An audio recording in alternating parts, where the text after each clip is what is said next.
What happens when the room you thought would fill with light stays dark? And if that disappointment was actually the beginning of something real? Welcome back to Laugh On and Levitate with Rachel El Shamy. This week I'm sitting down with someone I've known for over 20 years, and honestly, she was on my list from day one. Angie Day Peters is the mother of 6, an author, a storyteller, and one of those rare people who carries joy like it's just who she is, not something that she performs. This conversation goes deep.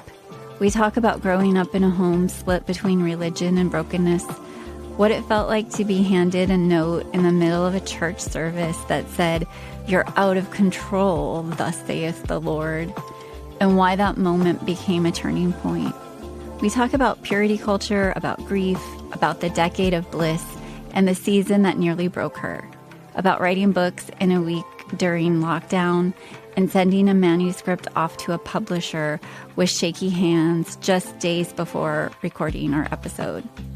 We talk about laughter, not the polished kind, the kind that makes you think you might wet your pants in front of your kids, the kind that comes back after a long winter. Angie has a way of saying the thing you didn't know you needed to hear. This one's going to stick with you. So let's go.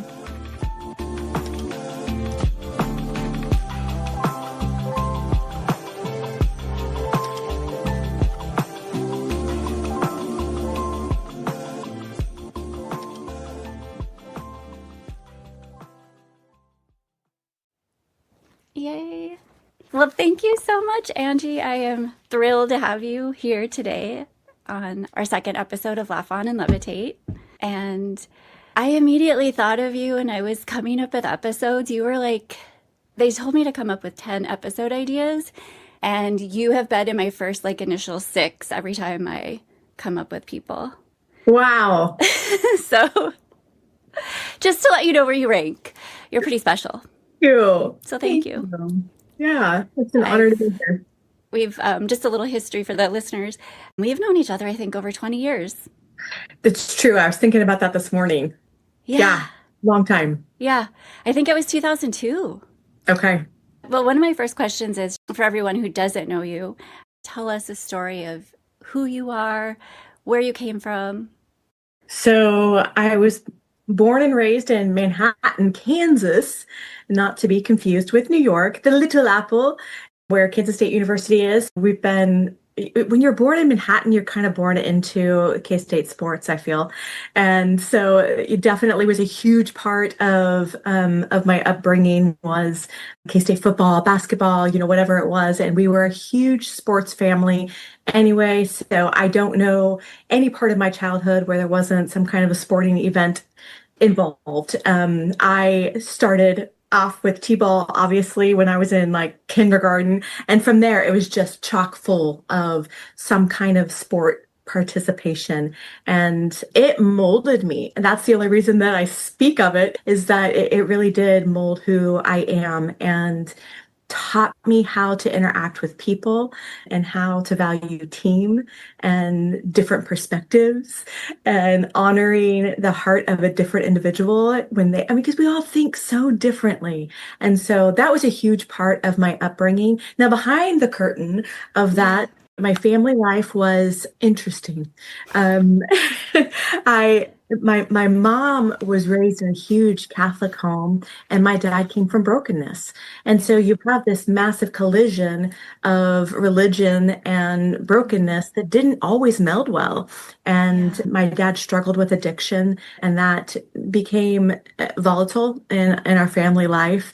And so I am one of 3. I'm the only girl smushed in between 2 boys, 2 very ornery boys, who would chase me around with water guns filled with steaming hot water.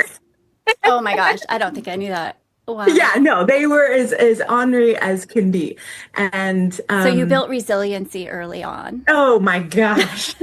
You had no choice. There was no choice.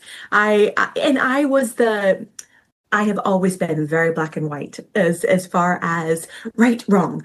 And through my relationship with Jesus, that has gone from so distinct, like, no, this is right, no, this is wrong. And I would not cross the line because I was so afraid of doing something wrong.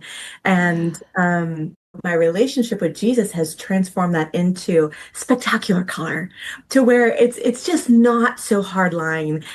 It's still there.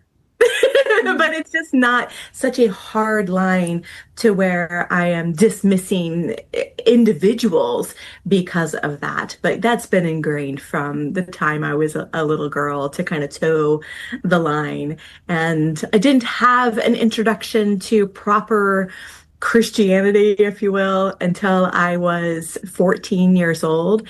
I have always delighted in God, always. I mean, from the time, I just don't remember a time without there being this presence in my life of a father who loved me, and then introduced at 14 to be able to go to the Christian school in town. You had to be saved. Oh, yes. And yes, and so I was told that, I needed to utter some prayer to ask Jesus into my heart. And I also have a vivid imagination, thanks to my dad, his creativity is off the charts. I just had this brilliant imagination. And so I'm listening to how this is all supposed to go down. And I've got a plan, and I'm going to go. And at night, when everybody's gone to bed, I'm going to go into my room, I'm going to shut the door, and I am going to have this moment. It's got to top everything that I'd experienced up to this point.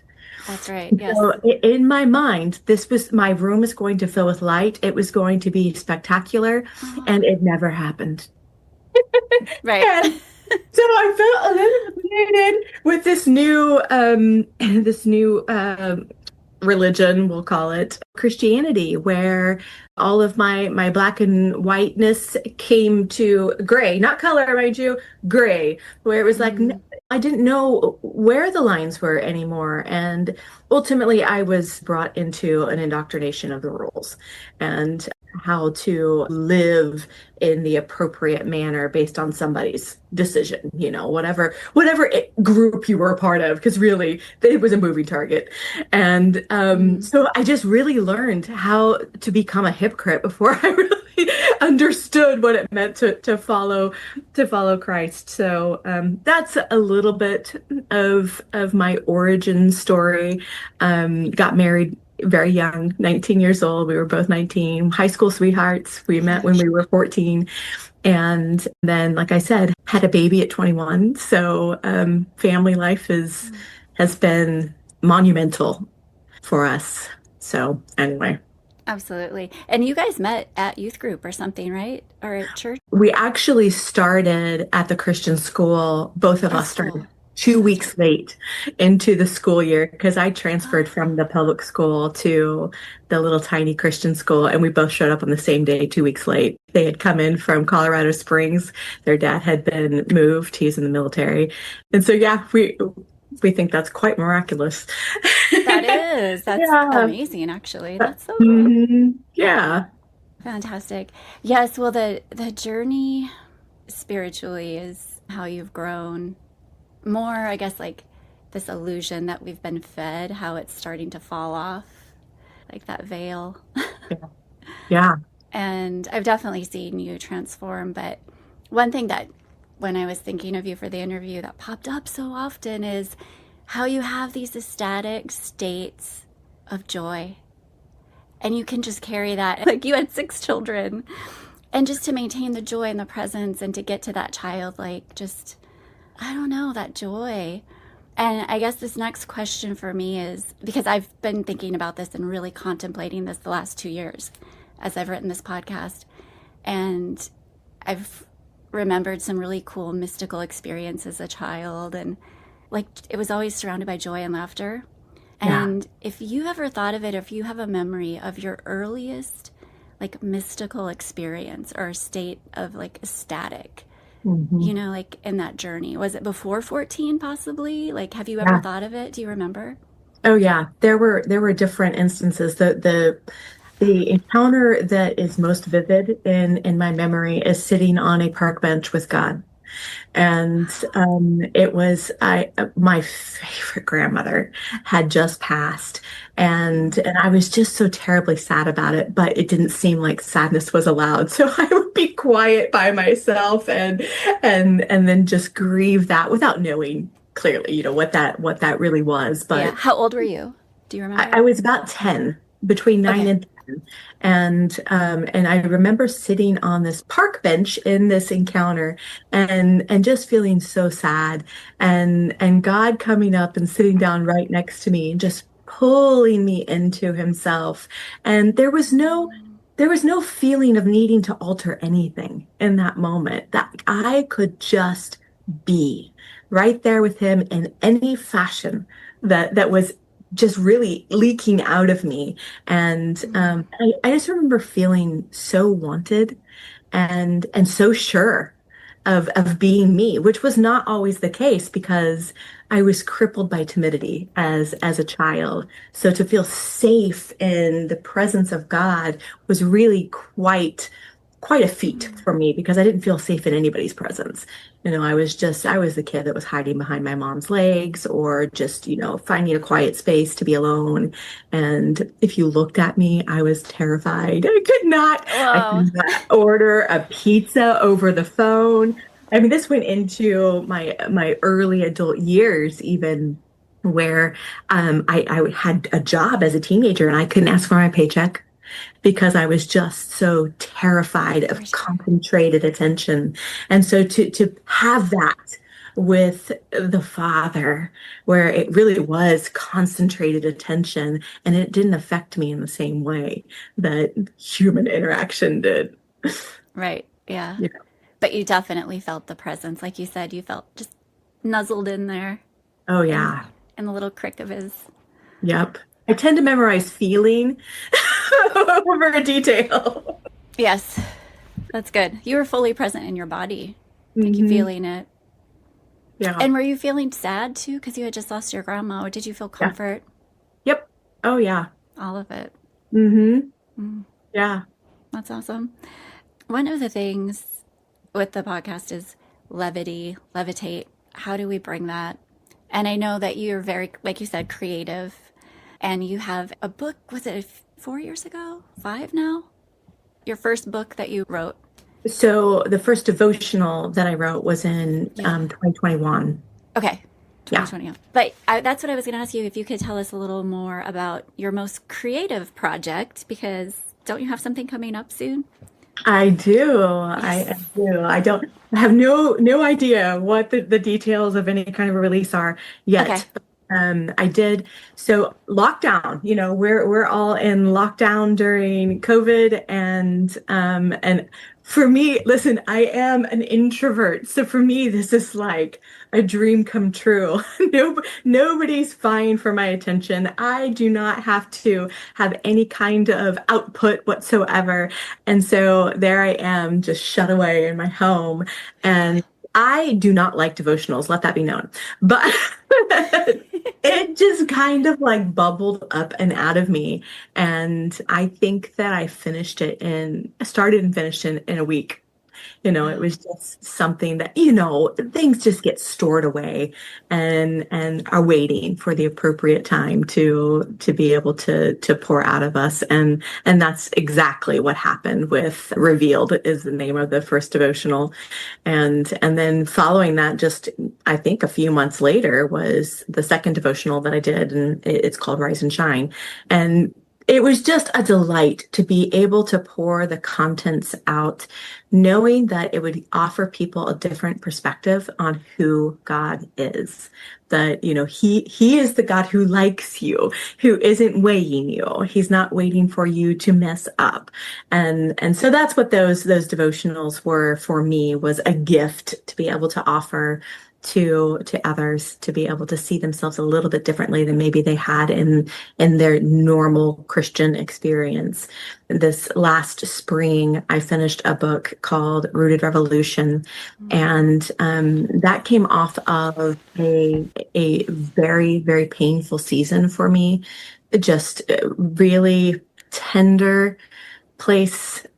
That's just where, I mean, I was just in this I was wounded, just absolutely wounded, and Yeah. even like wondering would I ever recover from what had transpired. And so it was really kind of written as an anthem. This is not the last word on my life, and there is a higher way. There is a more loved way that we can do church. And I finished that last spring and then didn't release it until mid-August. And then immediately I released it on my birthday, August 13th. And then Okay. on August 15th, I started writing a new project. And I started writing on the basis of wanting to better understand justice and looking at the life that Jesus lived compared to our justice system within the world dynamics and realizing we are really off kilter here. And, Jesus comes with his, you've heard it said, an eye for an eye, tooth for a tooth. But I say to you, and he continues to lay out this way of justice that is in a different, I mean, I don't even think you can say it's on the other end of the spectrum. It's a different spectrum altogether where he's saying, turn the other cheek. They ask for your clothes, give me your coat instead.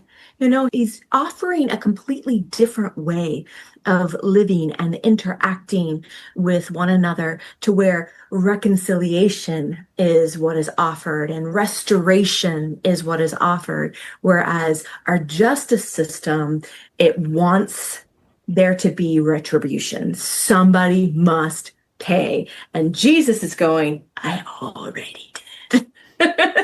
And so that's where this new project was born, is just wanting to understand the difference between the two terms. They're the same word, but they're completely different. And then it just turned into story, Rachel. Oh, I I love that. didn't think that I would ever tell the full story of our experience as a family the way that I did in this book. And so it's part memoir, part nonfiction, part theology. It's just kind of a mix. And I have self-published all of the other projects that I've done, but decided that I was going to reach beyond myself this time and send it in to a publisher. And so a week ago tomorrow is when I sent it off. And my goodness, it Okay. took all of my guts to hit send, because it's something about a creative project where it's like you just don't want to hold your baby out there to be stamped on and ridiculed, and it's a good process. I am excited for the feedback on the book, but still there was some fear in releasing it to somebody else, knowing that they're going to be looking at it with a critical eye. Oh, of course. I understand Yeah. completely, especially just in writing this podcast and getting it launched and putting it out there. Once I hit that publish, once we launch it, it's out there for everyone. And yeah, Yeah. it's yeah, I feel it's like this fear, but it's also, I've heard, I think Susan David, or maybe it was Brene Brown, but they call fear courage walking. Oh, sure. That's great. Courage walking. Yeah. That's So it. that's how I feel. I'm like, I'm going to do this. I'm going to go through Yeah. this. And Yeah. I'm so, always like, just do it afraid. Just do it afraid.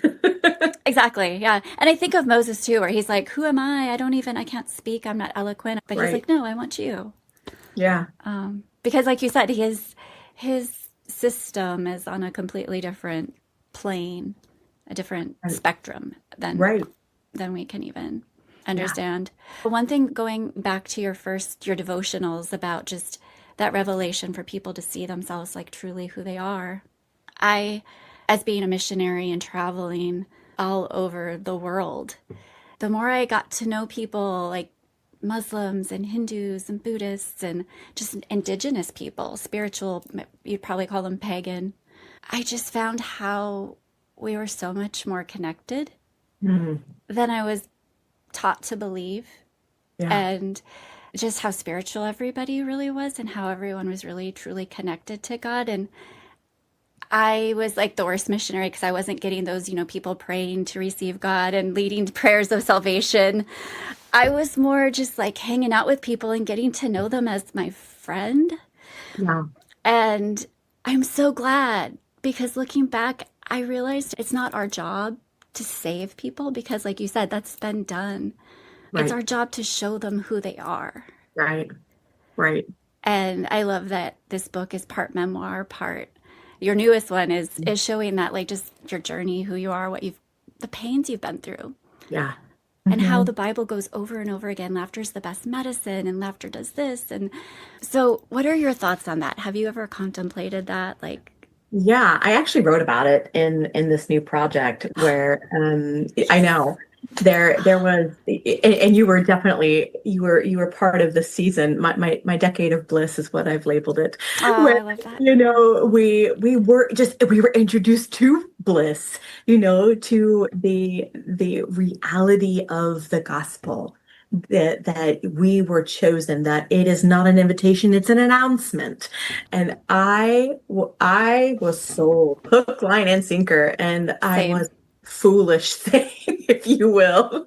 And there were different things that transpired during that season. I actually was handed a note in the middle of a service that said, "You are out of control, thus saith the Lord."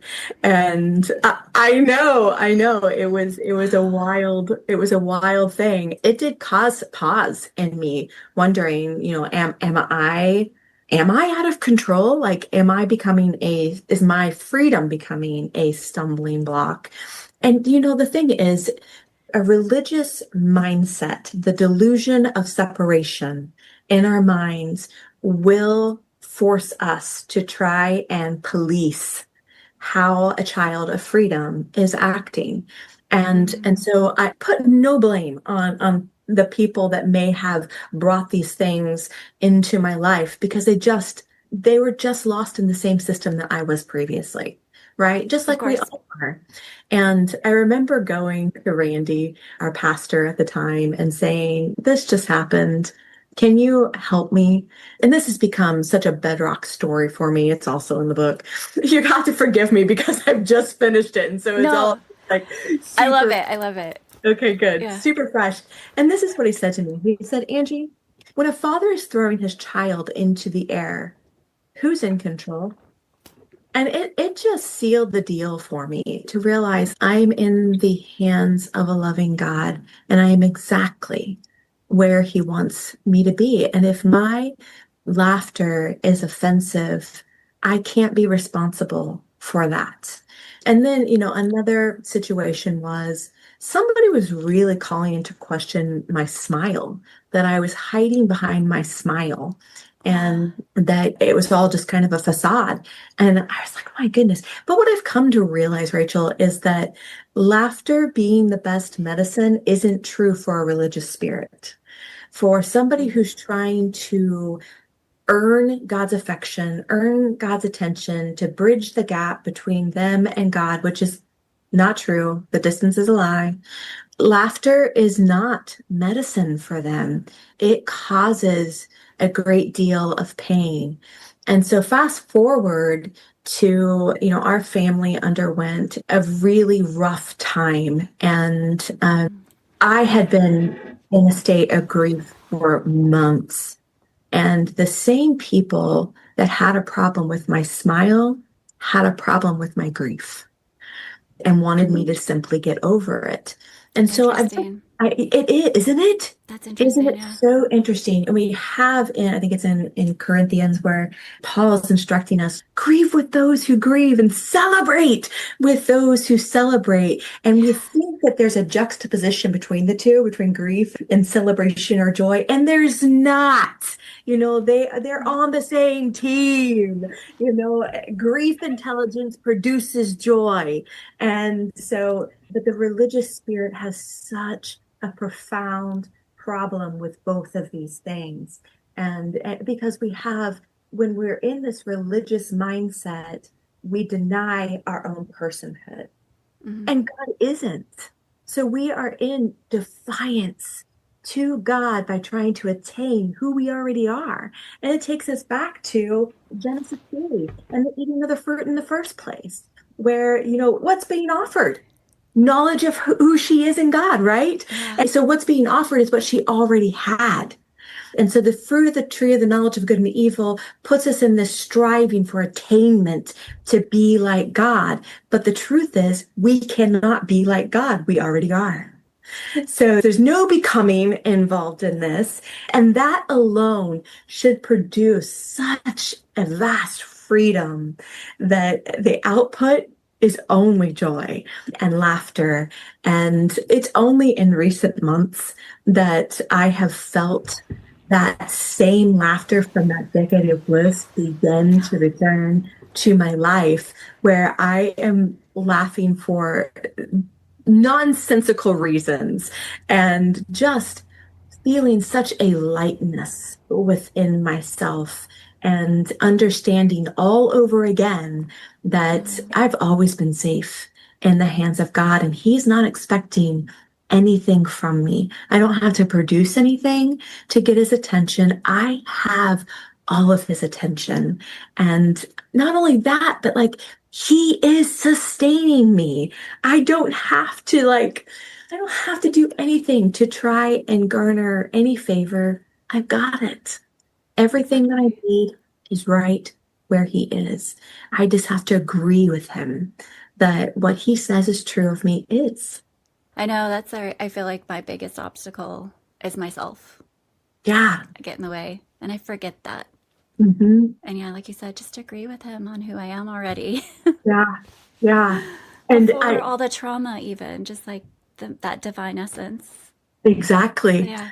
And so in this book, I really took it from a courtroom experience and understanding that it's one thing, and this early experience that I had with God, where I definitely was able to walk away from that courtroom system, but it's altogether different to have that courtroom removed from within you. So I was preaching the truth of the gospel, but there was still this system on the inside of me that wanted to drive how I interacted with God and others. And trauma doesn't play fair. Trauma doesn't play fair. So in the book, I explain it in two different ways, and I use the story of the prodigal son. And John was definitely the one who strayed, and I was the one who stayed. But neither son was doing the thing that God asked for, which was just to enjoy who He is. And so I understand that what I was doing in that season was the same as the children of Israel asking Moses, just take us back to Egypt, because I understand bondage.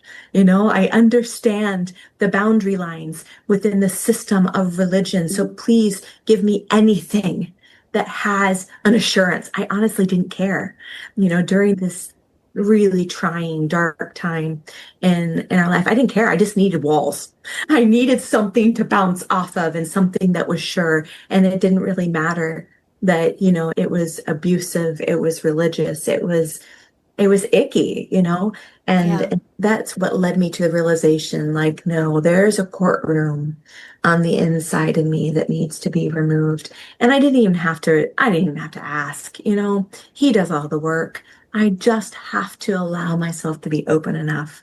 And I am not kidding you. Just almost instantaneous of realizing, oh my gosh, the Father holds our ontology. He holds our very being and never, ever lets it go. When He sees us coming from afar off and He takes off running, He comes with the truth of who we are and overlays it on anything that we have just produced. So any striving, trying, messing up, any of it. He comes with the truth of our nature that is in Him, because He never, ever wavers. We might, but He doesn't. He doesn't. He sustains us in all things. And we have no idea, like this web that we're just held in.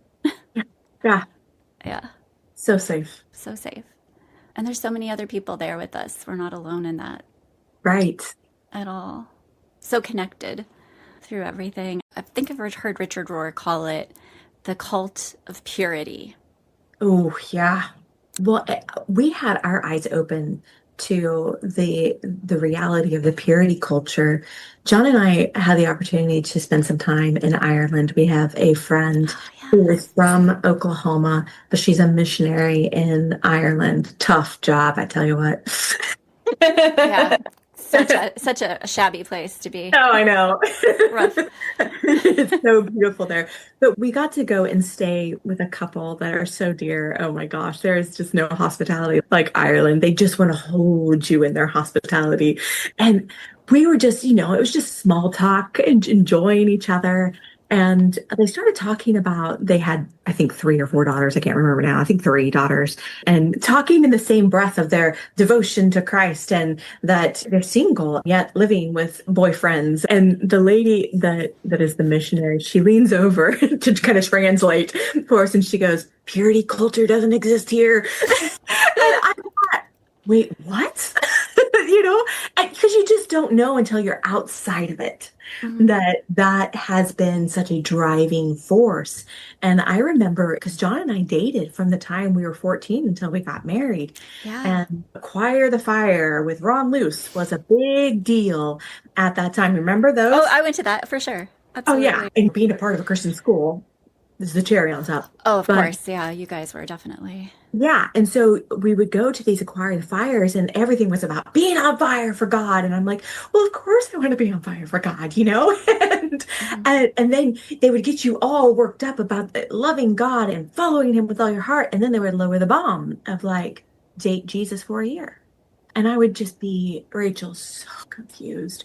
The inner turmoil was so great. I ended up in our principal's office in tears because Oh, I was just so like, I don't know what to do. yeah. I really, really like John, and I really want to be seen as someone who loves Jesus. Mhm. And I couldn't find a way for them to come together. And he was so great. He didn't place any you need to do this kind of regulations on me. He just asked questions, Oh, that's and which awesome. it was, and it really helped me understand. Okay, it took a while, but there's not a right or wrong here, and I can choose to delight in what I want to delight in. But it created so many waves for me because it stuck, and I wanted Jesus, but I also Mhm. wanted John. Of course. Of course. I So have to find out the purity culture is a sham. It was like, oh my gosh, where was this when I was a teenager and these dictates were put on our little fragile hearts? Look what we do to each other by putting these parameters on one another that actually are such a burden mhm. and do not push us into freedom, and they do not reveal Christ within. And I just think that it's so dangerous. And I'm not saying that we don't pursue purity, but I do think we need to ask a lot more questions than what has just been served. Absolutely.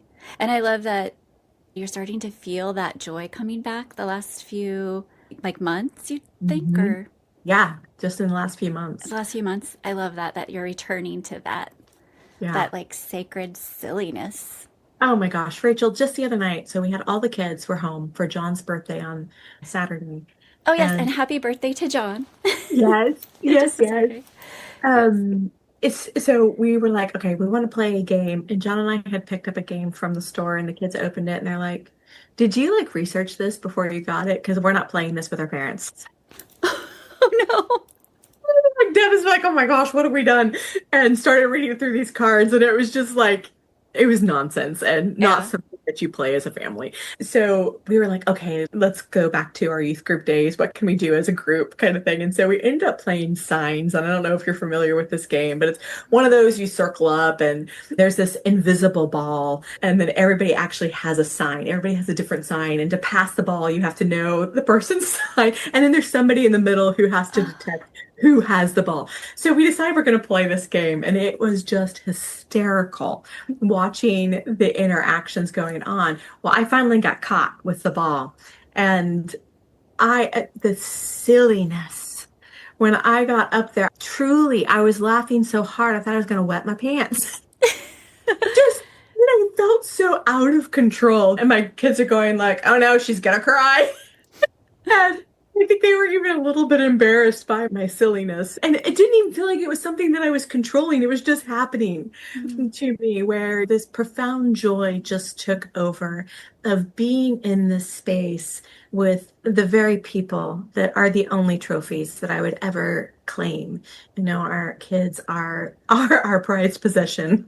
That's probably the wrong verbiage, but you know what I'm saying? Absolutely. I just absolutely adore them. I champion them. I just love who each of them are.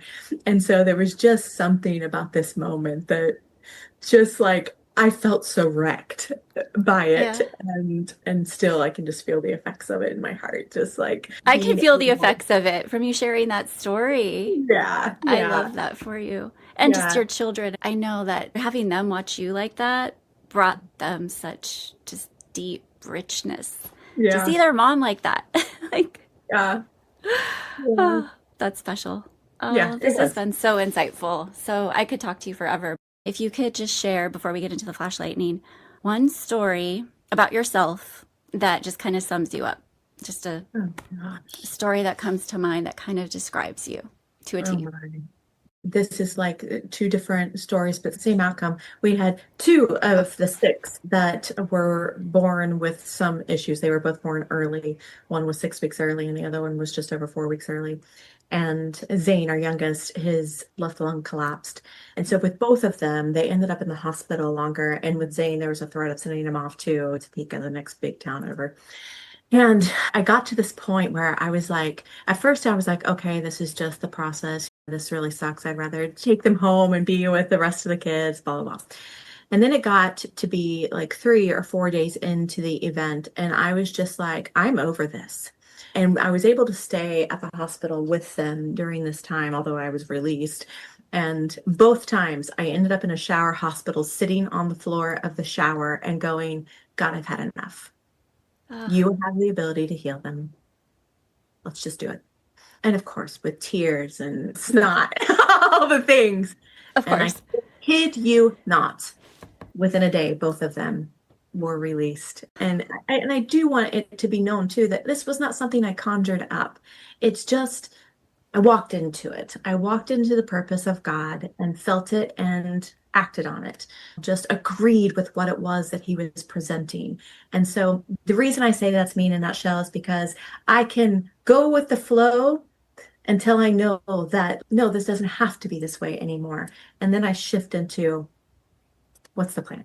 And then wanting to see that, pulling that into the reality of what we experience. And so I don't know. That's just the first story that popped into my mind. No, I love that, because I completely see you like that. You manifest in the nick of time, or it's not even in the nick of time. It's just like this. No, you're like a bear spirit, like a mama bear, just like, like that's enough. This is over. I'm done. We've got better things to do. Right. And yeah, absolutely. But yeah, pulling that down. And the story I thought of when I think of you is you sitting around and it's with children, and at Vertical Heart. It's like, which one was it? And you're just sitting up there with all of the children, like in a semicircle around you. And the way that you could use language and just with your animation and your storytelling, I mean, you captured the adults. Everyone was just, just taken. We were with you.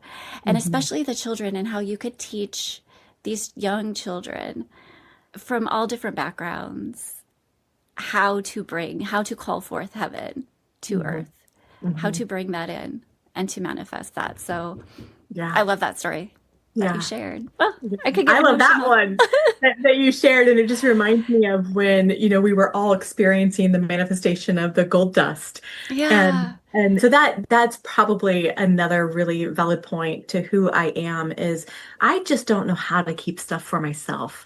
So if I'm experiencing the greatness of God, I want everyone to experience that in the same way. And so I remember, having the kids check your hands for gold dust, and they were seeing it. And then they were like, their faith rose up and they're like, I'm going to go wash my hands and see if it happens again. And it did over and over, where they got to experience that. And people may wonder, like, oh, what's the big deal with gold dust? Well, to them, it was everything. It provoked such a childlikeness, permission to remain children for a little while longer. And they would continue on with, oh, let's check our hands, and you catch them like sitting around and wanting to see, did they have gold dust on I'm checking my hands now. I know. I'm like, do we have that? It was so special. It was just the awe and the wonder. How do we keep that alive in Christianity? Like, because that gets snuffed out. And that could be a whole other episode. But that is something that you definitely bring forth and show people, remind people. So thank you for sharing. Yeah. But all right, we're going to get into the flash lightning. And if you have like a little bit more to add, that's fine. But number one, what is your Enneagram? If you're familiar with Enneagram. Which I think you are. Do you know your number? Oh, you're a 4. Uh-huh.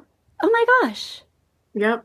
Do you have a wing? Do you? I can go both ways. Lean into? Okay. I can easily fall into a 5, probably a little more so. I would say that I move toward a 3 when the Holy Spirit is on me. When the Holy Spirit. I love that. Well, that is awesome. I am married to a 4. Okay. So I love 4s. So something that recently made you smile. Well, I mean, I feel like I've been smiling through this whole thing. And then again, Saturday night was pretty special. Yeah. With the kids. Yeah, the birthday. What did you want to be when you were a kid, when you grew up? So the 2 things that I played the most was receptionist and priest. Oh my God. That's awesome. You played priest. I did not know that. There were like these little candies that were like fruit flavored, but they were terrible. They just weren't good. But they reminded me so much of the host at the Catholic Church. And so I would get those and I would serve communion to my cousins. Oh my gosh. There's always been this space of administration and priesthood mixed into me. Yeah. From an early age. So you would do communion, you do the sacraments, like anything else? That was pretty much it. That was well, we would baptize each other too, but that came later. Oh, I love that. Of course, in the Catholic Church you just sprinkled, so that wasn't nearly as fun as dunking. Oh, that's true. So, what person in your life is guaranteed to make you laugh under 3 minutes? John. I knew it. I was going to say, I bet you'll say John. He's so funny. Yeah, even when I'm being ultra serious, he's like, he can break through it. Sometimes it makes me mad. I'll never forget when you had, I don't know if it was Autumn or if it was Lily. He said, instead of an episiotomy, he said, what did he call it? Or no, he called vasectomy. Vasectomy, yes. He's like, she had a vasectomy. Yes. That was with Dylan. Or was it with Dylan? Okay. His mom had called and she wanted to know what are the details. And he's like, well, she's doing okay. She's really, really tired. And he goes, they had to do a vasectomy on her. And I am like, what? And get this, like, so Lily would be number 2 on the list because she is her father. She just the other day, she's telling me about, she's like, I'm so much like Dad. We are 2 peas in a pot. I said, you're what? We're 2 peas in a pot. 2 peas in a pot. Like, Lily, it's 2 peas in a pod. What? What? I couldn't believe it. I know. Oh my God. I love it. She's definitely like, that's exactly. They're 2 peas in a pot. They are 2 peas. I couldn't argue with it. Nope. That's spot on. Well, even like when he got hit that one time, he's like, oh, my scrotum or something. Yeah, our niece was walking on across like his chest and he's like, she stepped wrong, right on his sternum. But he hollered out, oh, that's my scrotum. Yeah. And with just the utmost assurity that he knows what he's talking about. I mean, he could sell it. Oh, yeah. For sure. Absolutely. Oh, I love John. I love that you get to go away. All right, last question. This might be a little longer, but what is the most memorable spiritual lesson you've learned? Oh, wow. I guess the one that like sticks with you the most. I think the one that I return to the most is I had an encounter one time where I was under a table eating scraps. And in this vision, I was just a little girl sitting Mm. underneath this table eating the scraps that fell. And I was pleased to do so. I loved where I was. It was, there was a tablecloth draping over and I was unseen. And Uh, and Jesus leans over, pulls the tablecloth up and was like, "What are you doing?" And I didn't know any different. I was just where I was. And he pulls the chair out and, brings me out and sits me down next to him. And to scan the table was just like, I was so overwhelmed. This table went on and on and on. mm, And there was just copious amounts of food and beverage. And it was as if there would be just no end to even that. And there was just constant supply. And I sat there thinking to myself, like, this is where I belong. I belong next to him and not under this table where I was okay with being there. And so really like understanding so many different lessons from it, false humility, all of those kinds of things. But more mm, importantly, the delight of being where he intends for us to be, which is right beside him. And I have returned to this yeah. table time and time again and have learned something different. It's like this grounding place for me when everything feels out of sorts. I can come back to this place and realize what the reality of my existence in Christ really looks like. And one of the latest lessons was realizing, like, oh my gosh, what's on the plate of the person next to me could be completely different than what's on my plate. Oh, But yeah. I need to delight with what is on my plate and not pine for what they have. And so really just learning to settle into myself. And I think so often in Christianity, with the deny yourself concept, we think that somehow we're supposed to just not like who we are. And that couldn't be further from the truth. He likes who we are. He spoke us into existence. He knows what he's doing. And so for me to deny who I am in him Yeah. really robs the entirety of creation from experiencing a facet of Jesus Christ on the earth. A facet of the Father's character has been stored up in me to be spilled out for the rest of the world to experience. And if I don't do it, there's a void. Mm, And so it's just permission for us all to be fully and plainly who we are. absolutely. And for everyone just to enjoy whatever they'd like to. We can all eat different things, Exactly. all different flavors. And yeah, just so beautiful. Like, it made me think when you were just sharing that vision of all the parts of us, how he loves every part. It made me think of, I think we were doing like an activation, a prophetic activation with maybe Jerry and Ruthie, Sure. and they were asking us to get a song Mm. from God. And Jody got Wild Thing. Yeah, I remember. You remember this? Uh-huh. And it was like, Wild Thing, you make my heart sing. I think I love you. You make Yeah, everything groovy. And I just remember thinking, like, God can love our wildness and all of our like crazy things too. And like, He can use that to make it groovy. And I right. was just like, ah, I love that. Yeah, And how we crucify and just try to extinguish those parts of ourselves. right. Or like you say, edit. And I love that your other project is unedited, Yeah, where we don't have to do that because he loves all parts. right. He knows all parts. He created all parts. And Right. they're in his image. So why are we doing that? Exactly. Yeah. Oh, it's so easy to fall into. Oh, I know. Far too easy. I wish it was, I was thinking about this the other day. I was like, I wish it was easier for us to fall into the joy of being his than it is to fall into this like, oh, this striving to become something, to accomplish something. And that's one of the things that has just been on my heart is I don't have to accomplish you. Right. I just get to sit in you. I don't have to do anything. Like Right. he is the one who did it all. And I get to just be. Yeah. Just enjoy it, being enjoyed, Yeah. and enjoy each other. Right. Right. Yeah. Well, this has been such a gift, a treasure. And thanks again. Oh, And once you have your book out, I'd love to just, we'll put that in the show notes and all the things. I'd love to hear more about your upcoming work. yeah, I'll keep you updated. So awesome.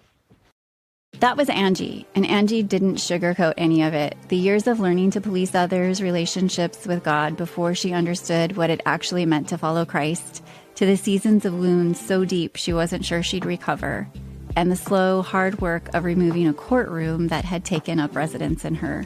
But what stays with me the most is the table. The vision of a little girl under a table, perfectly content eating scraps, until someone pulls back the cloth and says, "What are you doing down there, honey?" And the realization that we spend so much of our lives striving to become something we already are. Angie said it plainly: denying who you are doesn't make you holy. It just leaves a void, a facet of God that only you carry, unspilled. And then there was the Saturday night. A birthday, a family game, and a woman laughing so hard she thought she might lose it completely. After a long, hard season, the joy came back. Not forced, not performed, just happening. That's the thing about levity. You can't manufacture it, but you can make room for it. Keep checking your hands for gold dust. You never know. If this episode moved you, don't keep it to yourself. Send it to someone who needs the table vision today. You probably already know who that person is. And if Laugh On and Levitate has been adding something to your life, it would mean the world to us if you left us a review wherever you listen. It takes just 2 minutes and helps more people find their way to those conversations. Every single review matters more than you know. And follow us on all the socials so you never miss an episode. The handle is in the show notes. And if something from today's conversation sparks something in you, come find us and tell us about it. We actually read these messages, and we love hearing from you. Angie's books, Revealed, Rise and Shine, and her newest, Rooted Revolution, are all linked in the show notes. And when her new project drops, we'll be the first to let you know. More conversations are coming, so stay close. See you next time, and until then, remember to laugh on and levitate.